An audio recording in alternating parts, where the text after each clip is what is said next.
Hi and welcome you all on physics अध्ययन। तो हम लोग स्टैटिस्टिकल मैकेनिक्स के प्रॉब्लम सेशन कर रहे थे। तो already I have taken few problems, हम लोग सॉल्व कर चुके हैं प्रीवियस 5 प्रॉब्लम सेशंस में। तो ये है लेक्चर नंबर 17 और problem session number 6।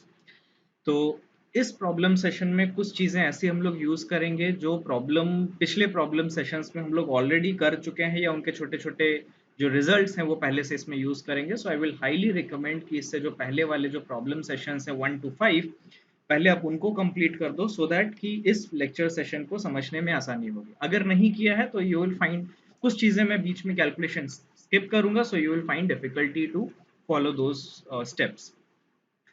Otherwise, let's start this problem session with this first problem. So, सबसे पहले question read कर लेते हैं. A two-dimensional box in a uniform magnetic field V contains n by 2 localized spin half particles. n by 2 particles ऐसे हैं जो spin half हैं, वो एक uniform magnetic field में हैं, with the magnetic moment मेरे पास दिया हुआ है mu. Okay, and n by 2 free spinless particles which do not interact with each other, the average energy of the system at the temperature TE. अब देखो एक system ऐसे दिया हुआ है, लेट्स सपोज एक टू डायमेंशनल बॉक्स है। Let's इसको हम एक रेक्टेंगल बना लेते हैं ए बी सी डी। इसमें कुछ पार्टिकल्स ऐसे हैं, मतलब टोटल नंबर ऑफ पार्टिकल्स मेरे पास n है। इन n पार्टिकल्स में n बाई टू और n बाई टू का इन्होंने अलग अलग कॉम्बिनेशन बना रखा है। और ये बोला है कि इस पूरे टू डायमेंशनल सिस्टम में n बाई टू पार्टिकल्स जो हैं वो स्पिन हाफ पार्टिकल्स हैं, स्पिन हाफ पार्टिकल्स जिनका मैग्नेटिक मोमेंट जो है वो म्यू है, और n बाई टू जो है वो स्पिनलेस फ्री पार्टिकल्स हैं। ओके, और ये जो सिस्टम है ये मैग्नेटिक फील्ड बी में रखा हुआ है, तो तुम्हें इस सिस्टम की एवरेज एनर्जी बताना है। तो इस सिस्टम में कुछ n बाई टू पार्टिकल्स हैं जो स्पिन हाफ पार्टिकल्स हैं, और कुछ n बाई टू पार्टिकल्स हैं जो स्पिनलेस फ्री पार्टिकल्स हैं। ओके, तो अब इस सिस्टम की हमें एवरेज एनर्जी निकालनी है। तो एवरेज एनर्जी निकालने के लिए सबसे पहले हमें क्या चीजें चाहिए, पार्टीशन फंक्शन चाहिए, और फिर उसके बाद एवरेज एनर्जी निकाल लेंगे। तो देखो मेरे पास एक सिस्टम में दो अलग अलग चीजें हैं। n बाई टू अलग पार्टिकल है, n बाई टू अलग पार्टिकल है। क्योंकि इन दोनों के बीच में भी आपस में कोई इंटरेक्शन नहीं है, तो इसीलिए हम लोग यहाँ पे system n by two spinless free particles, यानी कि ये वाले जो पार्टिकल्स हैं इनकी एवरेज एनर्जी प्लस इस n by two spin half particle जिनका मैग्नेटिक मोमेंट म्यू है, इनकी एवरेज एनर्जी का सम जो होगा वो टोटल एनर्जी होगा। इसीलिए देखो ऑप्शंस में मतलब दो का सम या दो का डिफरेंस इस तरीके से लिखा हुआ है। Now you have to find out कि इन दोनों में से करेक्ट ऑप्शंस कौन से हैं। तो सबसे पहले हम लोग शुरुआत करते हैं क्लासिकल ये स्पिनलेस फ्री पार्टिकल्स की। तो स्पिनलेस फ्री पार्टिकल्स हमारे पास क्या है, ये क्लासिकल पार्टिकल्स की तरह ट्रीट किए जा सकते हैं, क्लासिकल पार्टिकल्स। और क्लासिकल पार्टिकल में हमें पता है, अगर हम बेसिक अपनी थर्मोडायनेमिक्स लगाएं तो क्या बिना स्टैटिस्टिकल मैकेनिक्स जो हम बेसिक जो लॉज जो जानते हैं कि इक्विपार्टीशन थ्योरम है, तो इक्विपार्टीशन थ्योरम क्या कहती है कि पर डिग्री ऑफ फ्रीडम जो है मेरा जो एवरेज एनर्जी होगी वो कितनी होगी, हाफ के टी। तो पर डिग्री फ्रीडम हाफ के टी है, तो मेरे पास डिग्रीज ऑफ फ्रीडम कितनी यहाँ पे, टू डायमेंशनल बॉक्स है, तो 2 मल्टीप्लाइड बाई हाफ के टी, यानी कि दिस इज योर के टी। तो एवरेज एनर्जी जो सिस्टम की है पर पार्टिकल, क्लासिकल पार्टिकल्स की कितनी आ जाएगी, के टी।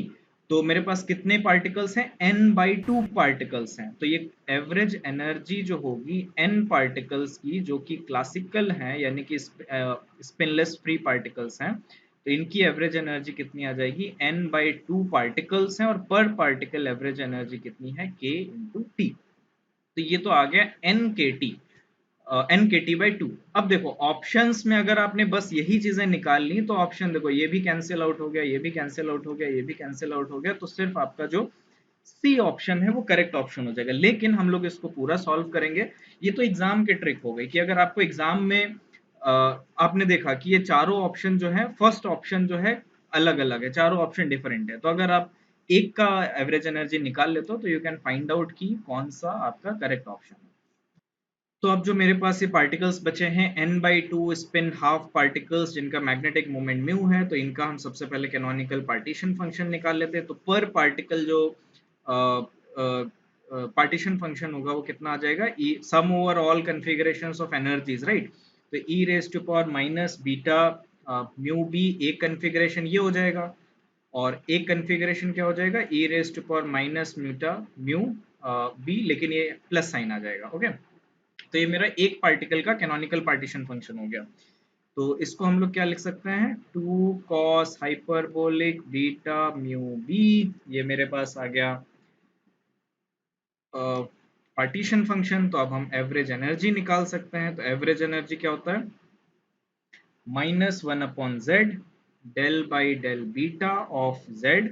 तो इसको z कैनोनिकल मेरे पास है पता है, इसको आप डेरिवेटिव कर लो तो एक माइनस साइन आएगा, तो this will be minus mu B, और ऊपर इसके डेरिवेटिव से साइन आ जाएगा, तो साइन अपॉन कॉस हाइपरबोलिक से तुम्हारा हो जाएगा tan hyperbolic beta mu B, और ये बीटा म्यू बी का जब डेरिवेटिव करोगे with respect to beta, so you will get mu B बाहर आ जाएगा। ओके, तो ये तो होगा सिंगल, मतलब average energy per particle system की इतनी आ जाएगी। तो मेरे पास ऐसे कितने पार्टिकल्स हैं, n/2 पार्टिकल्स हैं। तो एवरेज एनर्जी ऑफ, सॉरी यहाँ पे भी n/2 आएगा, n/2 पार्टिकल्स, ये जो स्पिन हाफ वाले हैं, इनकी एनर्जी कितनी आ जाएगी, -n μb/2 tan hyperbolic beta mu B. Okay, तो अब जो टोटल एनर्जी होगी वो इन दोनों सिस्टम का सम होगी। तो ये हम ऑलरेडी देख चुके थे, जो ऑप्शन नंबर सी था वो मेरा एक करेक्ट ऑप्शन था।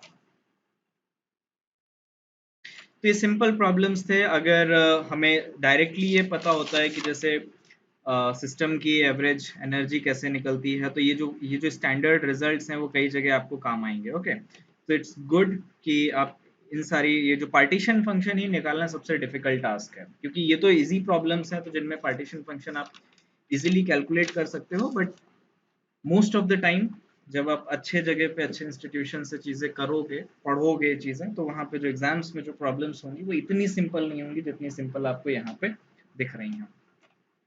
तो ये तो फर्स्ट हो गया। Now let's move on to the next question which is this. ये जो प्रॉब्लम नंबर 2 है ये थोड़ा सा लेंदी है, थोड़ा सा कैलकुलेटिव है। So first I would suggest कि आप क्वेश्चंस को पढ़ो और इसको एक बार खुद से ट्राई करो। अगर चीजें नहीं होती हैं then only see the solutions. और ये प्रॉब्लम अच्छा है, मतलब इसमें तुम्हें मैथमेटिकल कॉन्सेप्ट्स और स्टैटिस्टिकल दोनों का यूज होगा। So stop the video, pause the video and solve yourself, और अगर नहीं हो रहा है then only see the solution. So let me solve this. I hope till now you have done something. So consider a system of 2n non-interacting spin half particles. तो ठीक है, spin half particles हैं। पहले भी हम लोग दो तीन प्रॉब्लम, दो एटलीस्ट दो प्रॉब्लम्स तो कर चुके हैं। लास्ट सेशन पूरा ही spin half particles में हम लोगों ने किया था। तो consider a system of 2n non-interacting spin half particles, each fixed in position, मतलब position जो है उनकी fix हो गई हैं, and carrying a magnetic moment mu. The system is immersed in a uniform magnetic field B. The number of spin-off particle for which the entropy of the system will be maximum is. तो देखो थोड़ा सा हम आपको एक problem समझा देते हैं कि प्रॉब्लम क्या है। जैसे लास्ट जो लेक्चर सेशन था 5, इसीलिए मैंने कहा था कि प्रीवियस वाले लेक्चर सेशन देखना थोड़ा इंपॉर्टेंट है। तो यहाँ पे स्पेस में लेट सपोज ये कुछ पर्टिकुलर पोजीशंस हैं, और ये मैंने ऐसे 2n पोजीशंस हैं। ओके, लेट सपोज इनको मैं लेबल कर देता हूँ 1 2 3 4, और ऐसे करते करते 2n पोजीशंस हैं जहाँ पे स्पिन हाफ पार्टिकल्स आएंगे। तो लेट सपोज, और मेरे पास दो ही हैं, अप एंड डाउन। तो लेट सपोज ये अप है, ये डाउन है, ये डाउन है, ये अप है। इसी तरीके से कुछ कन्फिगरेशंस यहाँ पे होंगे। लेट सपोज ये अप है। तो let suppose n1 number of particles ऐसे हैं जो अप हैं, तो 2n minus n1 number of particles ऐसे होंगे जो डाउन होंगे। ओके, अब या 1 2 का इसमें क्योंकि एक ही सिस्टम है तो बस इसको ऐसे लिख लेते हैं कि मेरे पास जो n नंबर ऑफ पार्टिकल्स हैं वो अप है, जो 2n minus n number of particles हैं वो डाउन है, मतलब स्पिन डाउन है जिनकी। अब मुझे ये बताना है कि इस सिस्टम की, इसीलिए मैंने लास्ट प्रॉब्लम में ना एक क्वेश्चन दिया था कि सिस्टम की एंट्रोपी क्या होगी और कैसे वेरिएशंस वगैरह होंगे, तो वो चीजें आई होप कि आप लोगों को क्लियर हुई होंगी. So now you can also answer this particular question, but not in that detail की कैलकुलेशन में जाके. You can इस क्वेश्चन को करने के बाद ना लास्ट में मैं इसके फिजिकल इंटरप्रिटेशन भी दूंगा कि just by looking at the problem you can guess कि आंसर क्या होगा. तो प्रॉब्लम यह है कि मेरे पास 2n नंबर ऑफ साइट्स हैं जहां पे स्पिन हाफ पार्टिकल्स हैं. n लेट सपोज सपोज कि n पार्टिकल्स ऐसे हैं जिनका स्पिन अप है, 2n माइनस n पार्टिकल्स ऐसे हैं जिनका स्पिन डाउन है. अब मुझे बताना है कि वो कौन सी कॉन्फ़िगरेशन होगी या कितने नंबर ऑफ पार्टिकल्स अप हो जिससे मेरी सिस्टम की एंट्रोपी मैक्सिमम आए. ओके, तो देखो जहां पे भी ये टर्म्स आ जाते हैं ना, मैक्सिमम मिनिमम, तो वहां पे हम लोगों ने हाई स्कूल में तो नहीं लेकिन इंटरमीडिएट +2 में आप लोगों ने मैक्सिमा मिनिमा का कॉन्सेप्ट जरूर पढ़ा होगा, जहां पे एक फ्री पैरामीटर होता है उसके टर्म्स में हम लोग डेरिवेट कर लेते हैं and we will get some number और हमें उस पे उसका मैक्सिमा मिनिमा चेक करना होता है. तो यहाँ पे जो वो फ्री पैरामीटर है वो क्या है, n, नंबर ऑफ पार्टिकल्स जो स्पिन अप है, और वो हमने वेरिएबल रख ले. एक भी हो सकता है, दो भी हो सकते हैं, n भी हो सकते हैं, 2n भी हो सकते हैं, 0 भी हो सकते हैं, n/2 भी हो सकते हैं. पॉसिबल 4 ऑप्शंस इन्होंने यहाँ पे दिए हैं. तो इस कॉन्फ़िगरेशन में कि मेरे पास 2n total number of particles हैं जिसमें स्मॉल n अप है, 2n माइनस n डाउन है, तो टोटल नंबर ऑफ कॉन्फ़िगरेशंस कितने पॉसिबल हैं, टोटल नंबर ऑफ कॉन्फ़िगरेशंस कितने होंगे जब मेरे पास n number of particles up हैं और 2n minus n number of particles down हैं. तो ये omega was micro canonical ensemble, simple total micro canonical ensemble में थर्मोडायनेमिक प्रोबेबिलिटी क्या होती है कि number of configurations. Okay, so ये कितना हो जाएगा 2n cn, 2n में से n पार्टिकल्स हैं जो अप हैं, तो ये कितना आ जाएगा, यानी कि ये जो थर्मोडायनामिक प्रोबेबिलिटी है, थर्मोडायनामिक प्रोबेबिलिटी जिसको हम लोग अभी तक ओमेगा नंबर ऑफ वेज से लिखते आए हैं, वो कितना हो जाएगा 2n factorial divided by n factorial, 2n minus n factorial, as simple as it. Okay, Boltzmann entropy क्या होगी, बोल्ट्जमैन एंट्रोपी ये भी हमें पता है, सॉरी एंट्रोपी एस कितना होता है, के बी लॉग ओमेगा, तो ये कितना हो जाएगा k B log of 2n factorial minus log of n factorial minus log of 2n minus n factorial. Okay, अब यहाँ पे मैथमेटिक्स अभी थोड़ा सा काम आएगा क्योंकि हम लोगों ने एक अप्रोक्सीमेशन पढ़ा था, that was an Stirling approximation, problem session में ही मैंने कहीं पे इंट्रोड्यूस किया था. Approximation, sorry spelling wrong, let me correct it, approximation. और वो स्टर्लिंग अप्रोक्सीमेशन क्या थी कि फर्स्ट ऑर्डर में आप log n फैक्टोरियल को n log n minus n इस पे अप्रोक्सीमेट कर सकते हो. There was another factor square root of 2 pi n, but first order में मुझे उसकी जरूरत नहीं है. बट यस, अगर आपको कोई डिटेल कैलकुलेशन कर रहे हो जहां पे आपको सेकंड ऑर्डर या उससे लोएस्ट और हाईएस्ट ऑर्डर भी आपको कंसिडर करना है, तो यस, कई जगह पे वो चीजें इंपॉर्टेंट आती हैं. ओके, तो ओके, तो ये तो मेरी अप्रोक्सीमेशन हो गई. अब इसको हम एक्सपेंड करते हैं, लेट्स चेक इट आउट. तो आप लोग थोड़ा सा सॉल्व कर लो. ये जो एंट्रोपी आएगी के एस वो आ जाएगी के बी, ये तो आ जाएगा 2n log 2n. ओके, फिर आ जाएगा minus n log n minus 2n minus n log of 2n minus n. और बाकी के जो अदर फैक्टर्स आएंगे ना, ये जो माइनस n वाला कंट्रीब्यूशन है, जो इससे आएगा, जो इससे आएगा, जो इससे आएगा, वो सारे आपस में एक दूसरे से कैंसिल आउट हो जाएंगे. तो मेरे पास जो एंट्रोपी है वो यही आएगा. अब अगर आप इसका डेरिवेटिव करो, मतलब मैक्सिमम मुझे एंट्रोपी चाहिए ना, तो del S upon free parameter क्या है n, तो del S upon del n को आप जीरो कर दो. तो आई होप कि बस लॉग के डेरिवेटिव्स हैं एंड आई अज्यूम कि आप लोग इतना तो कर ही लोगे. और इसको करके देख लेना ना, क्योंकि एग्जाम में मुझे नहीं जाना, एग्जाम में तुम्हें जाना है, तो यू शुड नो कि डेरिवेटिव्स कैसे करोगे. इसको जब आप पुट कर दोगे तो एक कंस्ट्रेंट एक रिलेशन आ जाएगा कि n is equal to n, यानी कि नंबर ऑफ जो अप पार्टिकल्स हैं वो n होने चाहिए मैक्सिमम एंट्रोपी के लिए। तो यहाँ पे जो करेक्ट ऑप्शन है वो ऑप्शन बी है। ओके, तो यानी कि एंट्रोपी मैक्सिमम कब होगी, जब 2n पार्टिकल्स में से n पार्टिकल्स अप हैं और n पार्टिकल्स डाउन हैं। अच्छा, एंट्रोपी का रिलेशन अगर हम यहाँ से बोल्ट्जमैन इक्वेशन से देखें, S इज इक्वल टू के बी लॉग ओमेगा, तो जिस पर्टिकुलर कन्फिगरेशन के लिए जिस particular number small n up के लिए, मतलब स्मॉल n, एक लेट सपोज मेरे पास 20 पार्टिकल हैं और अप मैंने ले लिए 5, तो 5 अप और 15 डाउन है, तो कुछ नंबर ऑफ कॉम्बिनेशंस मेरे आएंगे कि इतने पॉसिबल कन्फिगरेशंस पॉसिबल हैं ओमेगा, एक सिस्टम हो गया है। दूसरा हो सकता है कि n मैंने 15 ले लिया, मतलब 15 स्पिन अप पार्टिकल्स हैं और 5 स्पिन डाउन पार्टिकल्स हैं, तो कुछ नंबर ऑफ कन्फिगरेशंस आएंगे। लेकिन ये प्रॉब्लम यहाँ पे जो हमने सॉल्व किया उससे क्या निकल के आ रहा है, अगर मेरे पास 20 number off spin half particles हैं, 10 अप होने चाहिए, 10 डाउन होने चाहिए, तब जाके मेरे सिस्टम की जो एंट्रोपी है वो मैक्सिमम आएगी। और ये आप फिजिकली भी सोच सकते हो कि मैक्सिमम नंबर ऑफ कन्फिगरेशंस जो होंगे वो तभी पॉसिबल होंगे जब ये 2nCn होगा, 2nC कैपिटल N, यानी कि हाफ अप हो हाफ डाउन हो, तभी मैक्सिमम नंबर ऑफ कन्फिगरेशंस आप बना सकते हो। और उस पर्टिकुलर सिचुएशन में इस पर्टिकुलर रिलेशन से, जो बोल्ट्जमैन एंट्रोपी रिलेशन है, जब ओमेगा मैक्सिमम होगा तो उस पर्टिकुलर कॉन्फ़िगरेशन के लिए एंट्रोपी भी मैक्सिमम होगी। तो आपको इतनी ये पूरी कहानी मैथमेटिक्स थी। अगर आपको फिजिकली समझ में आ रहा है कि अच्छा मेरे मैक्सिमम नंबर ऑफ कॉन्फ़िगरेशंस किस पर्टिकुलर एन के लिए बनेंगे, कैपिटल मतलब एन अप के लिए बनेंगे, तो मेरे वो कॉन्फ़िगरेशंस में एंट्रोपी मैक्सिमम है। तो जीरो मतलब क्या हो गया कि सारे पार्टिकल्स डाउन हैं, तो इससे तो नहीं बनेगा।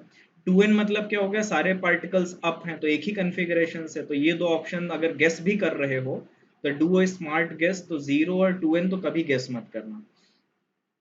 अब b और d बचा है, तो d का मतलब क्या है, 1/4 पार्टिकल अप है और 3/4 पार्टिकल डाउन है, और इसका मतलब क्या हुआ, हाफ अप है हाफ डाउन है। तो आप देख सकते हो कि एक आएगा 2nCn/2, एक आएगा 2nCn, तो कौन सा ज्यादा है आप आपस में कंपेयर कर सकते हो। ओके, तो एग्जाम में करने की इसके शॉर्ट ट्रिक है, बट अगर आपको सीखना है मैथमेटिक्स करनी है तो this is the way you should proceed. एक प्रॉब्लम और कर लेते हैं अभी, और ये मैग्नेटिक सिस्टम से ही होगा, क्योंकि इसके बाद जो नेक्स्ट प्रॉब्लम सेशन आएगा उसमें हम लोग थोड़ा सा और जनरल, थोड़े से और डिटेल्ड कैलकुलेशन वाले प्रॉब्लम्स करेंगे, ताकि हमारा जो बेस है, जो स्टैटिस्टिकल फिजिक्स में थोड़ा अभी तक जो चीज़ें करते हैं, थोड़ा और स्टैंडर्ड प्रॉब्लम सॉल्व करें, थोड़ी और चीज़ें सीखें। तो उस वजह से तो आई विल स्किप, मतलब ये चीज़ें चेंज करेंगे मैग्नेटिक सिस्टम से अदर क्लासिकल सिस्टम्स, और जहाँ पे हमें इंटीग्रेशंस का यूज़ करना होगा, सो दैट हर एक डिफरेंट टाइप्स के इक्वेशंस का फ्लेवर मिल सके। So now let's move on to the next question. So again एक प्रॉब्लम जिसमें हम लोग मैग्नेटिक सिस्टम्स के बारे में ही बात कर रहे हैं, तो क्वेश्चन एक बार अच्छे से रीड कर लेते, और इसको भी आप लोग एक बार फिर से ट्राई कर लो, बिकॉज ये भी बहुत इजी प्रॉब्लम है। तो क्वेश्चन है, a collection of N interacting magnetic moments, each of magnitude mu is subjected to a magnetic field H along the z direction. Each magnetic moment has a doubly degenerate level of energy 0, and the two non-degenerate energy levels of minus mu h and mu h respectively. तो system में क्या दिया कि n interacting magnetic moments हैं, और उसको हमने एक मैग्नेटिक फील्ड में रखा है। हर एक पार्टिकल, हर एक स्पिन का जो मैग्नेटिक मोमेंट का जो मैग्नीट्यूड है दैट इज म्यू। और सिस्टम क्वेश्चन में ही ये इंफॉर्मेशन दे रखी है कि each magnetic moment has a doubly degenerate level of energy 0, यानी कि 0 एनर्जी लेवल की डीजेनरेसी कितनी है, 2, and two non degenerate energy levels of minus mu H और म्यू एच, यानी कि मेरे पास तीन एनर्जी लेवल्स हैं सिस्टम में, एक माइनस म्यू एच है, एक जीरो है, और एक के सिस्टम की एनर्जी कितनी है, माइनस सॉरी म्यू एच।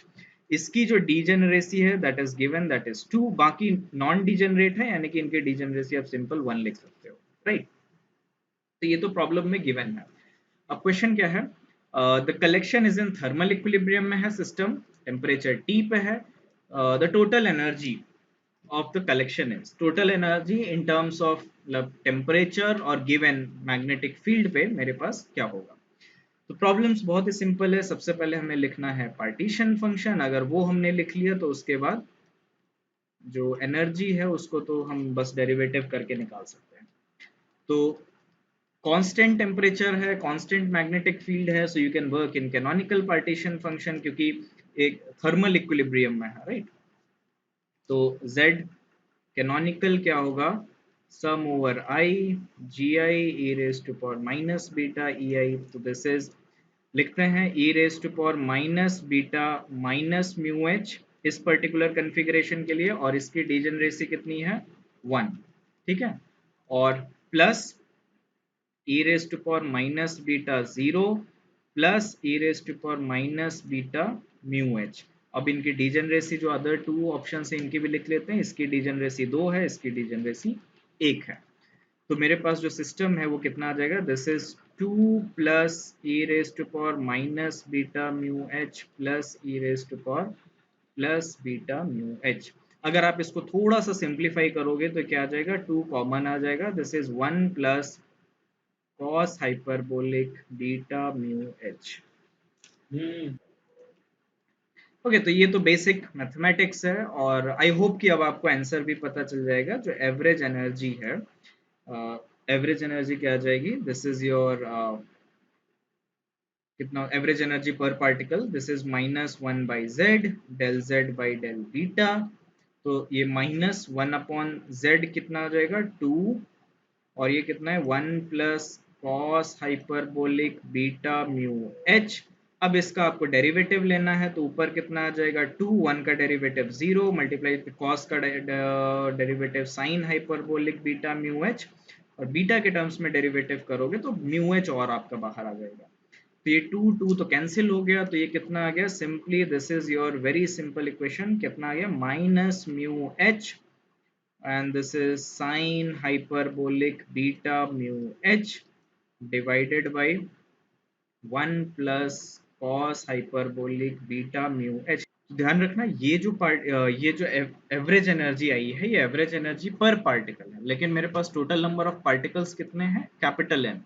तो यहाँ पे मेरे पास पूछा गया है टोटल एनर्जी सिस्टम की कितनी होगी, तो कितना हो जाएगा, minus mu N H sine और ये और डिवाइडेड बाई ये। तो ये जो ऑप्शन नंबर ए है, minus mu H N cos sine by 1 plus cos, ये जो है this is a correct option. तो सिंपल प्रॉब्लम्स हैं, but if you don't know the basic idea how to write the partition function, तो there are high, मतलब बहुत ही ज्यादा chances हैं कि आप क्वेश्चंस को मिस कर दोगे। सो अगर आप यहाँ तक आ चुके हो और सारे प्रॉब्लम सॉल्व कर लिए हैं तो इट्स गुड। और मिलते हैं नेक्स्ट वीडियो में, and like share and subscribe, I know you will do it. Thank you.